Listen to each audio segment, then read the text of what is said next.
Now, basically what I'm trying to push into you is that you have to always be hungry whenever people get to gather together. Do you know why? He said, where two or more have gathered. Now, in that sense, means that we begin now to provoke. It's a provocation. Because to the principle of God, where two or more have gathered in his name, he has to come. In that sense. So you see, he may come, but he is so silent in that gathering.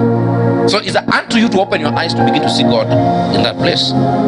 So where two or more have gathered in his name, he'll be in their midst. Now, in that sense means that no matter what happens, if you shall gather in the name of God, whether don't speak in tongues or you speak in tongues, God shall be present in that meeting. So it's now unto the gatherers to open their eyes to see the one who also is part of that meeting. I get him. Now the dangers of the same is that if we gather just because people gather, or if you just come to a gathering because people gather, the dangers of this is that you may miss that which was a package of God in that meeting.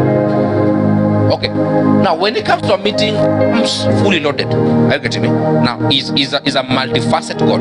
It means that he can speak, and that speech flows like a matrix, which means that anybody can get their own communication by the very nature in which God has spoken. So you can say that I love you. Now, to you, you have heard of love. Now, other 10 people have heard of different things in that system.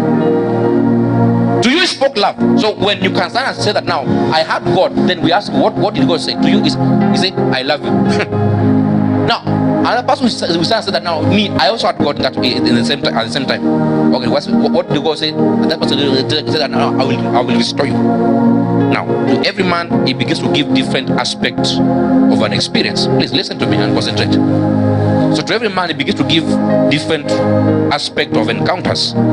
So to one that said that now he told me that he loved me, another one that now he told me that he will restore me, another one said that now he told me to wait, to hold on. Now to everybody begins to give them different communication, yet he spoke in one language, but it goes out because his speech always flows like a matrix. That's the mystery of the speech of God. That he can begin to speak. Some will listen, some will hear thunder striking. So to some they will hear God speaking audibly to them. Now to every man it depends on the hunger that they carry in a that shall be what shall draw language or the access of communication of God that we shall have in that meeting. So the danger is that if you gather carelessly in a meeting, then God came and he came with an intention that you see today I want to visit so and so in that meeting. And you must know, when God comes in a meeting, he doesn't come because he has selected a few people to visit that day. No, he comes to visit everybody. Now it is unto the individual to decide to open up themselves for God, for them to experience the visitation of God. Are you getting that sense? It means that it's so possible that God can be part of the meeting, but you see, I deny God the kind of entrance into my life, so I block it.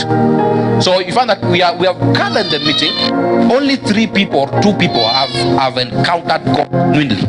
Not the one of coercion. No, genuinely they have encountered God, and that which God has spoken, they know that this thing is of the truth.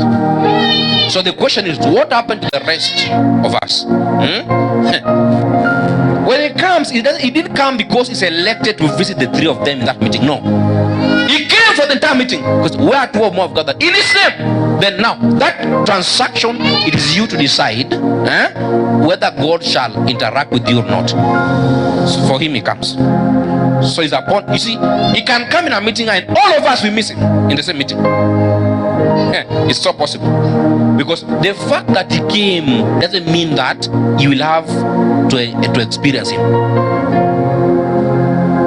You see, experiencing God is based on your decision. So you can decide, I'm going to experience God today.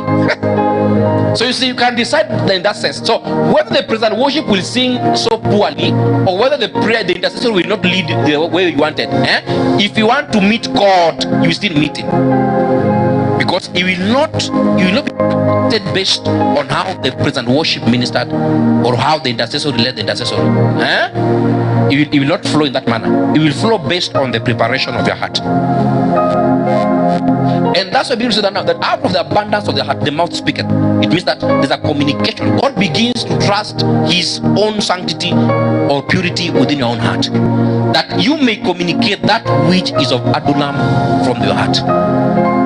That's why you begin to communicate all these things. So out of the condition, the status of your heart, the Lord shall begin to express himself. Now, and you must know, you see, even if you shall pray, how loud you shall pray, or how slow you shall pray, or how low you shall pray, you must know. If you are ready for God, God will be ready for you.